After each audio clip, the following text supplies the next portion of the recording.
In the early morning hours of March 5th, 2008, a quiet college town woke up to something unthinkable.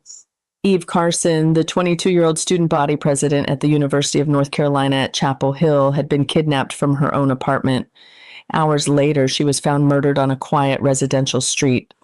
But investigators would soon discover that surveillance cameras across Chapel Hill had quietly captured pieces of the night as it unfolded. ATM withdrawals, late-night stops, a trail of footage that slowly revealed the final hours of Eve Carson's life. In this episode of Grimy Dates, we reconstruct the chilling timeline of that night and the eerie detail hidden inside the ATM footage that helped investigators catch the killers. Dark story sealed by fate. Welcome to Grimy Dates.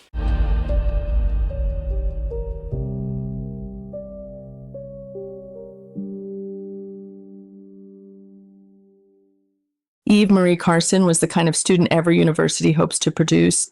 She was smart, energetic, and deeply involved in campus life. Born in Athens, Georgia, Eve grew up in a close-knit family and developed a reputation early on as someone who cared deeply about helping others. By the time she arrived at the University of North Carolina at Chapel Hill, she was already showing signs of becoming a leader. She studied political science and biology, and friends often described her as someone who seemed to know everyone.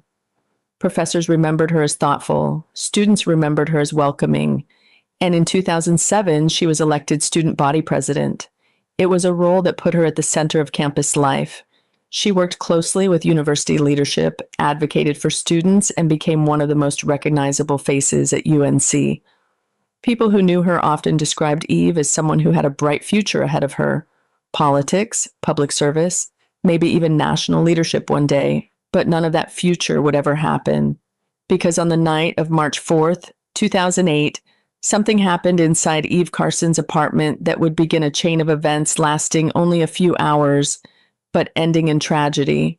Sometime late that night, two men entered Eve Carson's apartment near the UNC campus. Investigators believe the men forced their way inside. Those men were later identified as Demario James Atwater, 21 years old, and Lawrence Levette, just 17. Instead of immediately attacking her, they forced Eve into her own car. What happened next would become one of the most disturbing parts of the case. For hours, the men drove around Chapel Hill with Eve Carson still alive, and they forced her to stop at several ATM machines. Surveillance cameras captured Eve withdrawing money while the men waited nearby. To investigators, those images would later become chilling because they showed Eve Carson alive, moving through the city, surrounded by the men who had kidnapped her. The footage would become a silent record of the final hours of her life. The kidnappers made a critical mistake. They forced Eve to withdraw money multiple times. Each withdrawal created a timestamp. Each ATM had a camera. Each camera captured a piece of the timeline. Investigators began pulling footage from ATMs across Chapel Hill. Slowly, the night began to take shape. Eve Carson appeared in the footage looking calm but tense. Behind her, the men waited, watching, controlling the situation. Police later reconstructed the timeline using these videos. The footage showed that the kidnappers had been moving around the city for hours, and each stop meant Eve Carson was still alive, still waiting, still hoping. But sometime before dawn, that hope would run out. At around 5 a.m. on March 5th, residents in a quiet Chapel Hill neighborhood heard several gunshots. Not long afterward, police arrived at the scene. There, lying in the street, was Eve Carson. She had been shot multiple times. The news spread quickly across the UNC campus. Within hours, the university community learned that their student body president had been murdered. Students gathered in shock, classes were canceled, and investigators began racing to find the people responsible.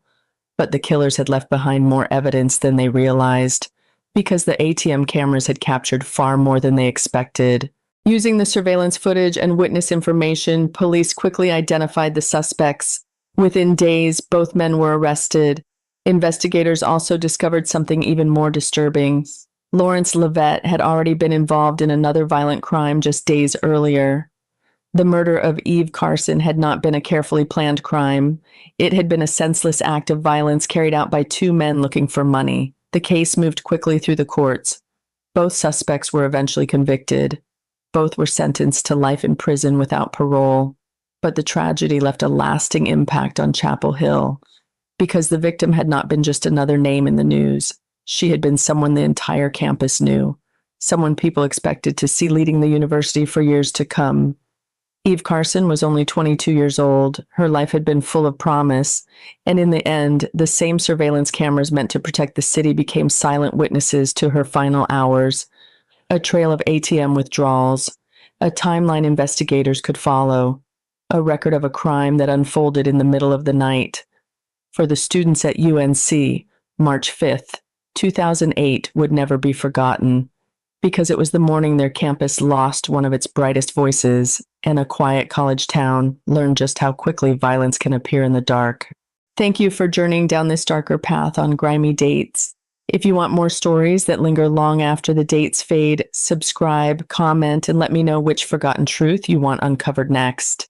Until then, remember that sometimes the brightest stories cast the darkest shadows, and here on Grimy Dates, we're not afraid to step into them.